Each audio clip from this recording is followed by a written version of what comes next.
among the greatest myths, including Black history, is that the Black Lives Matter is a moral movement and one based in ideology.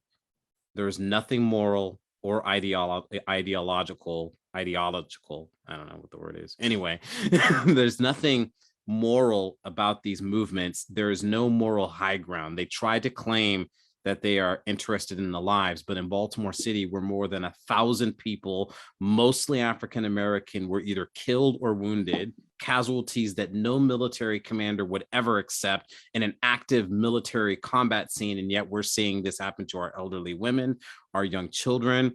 And when you cannot get a single voice to decry that, those that claim that Black Lives Matter, they don't believe that. And again, a trap from those of us on the conservatives is we try to call them out on their hypocrisy, but they have no moral code.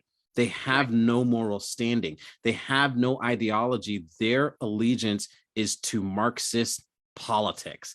They are a political movement. They are no different than people that show up and go door knocking for a candidate during election season.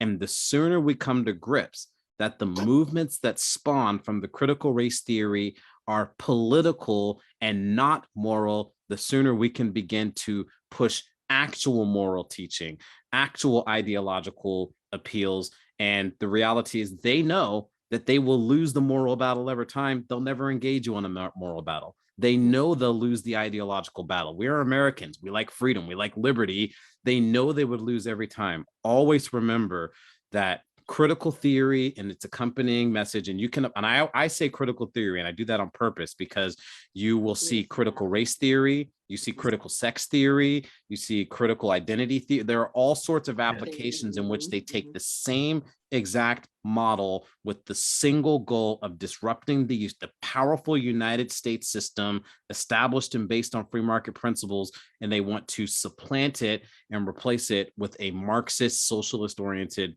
model. Keep that in mind and we'll be all right in this fight.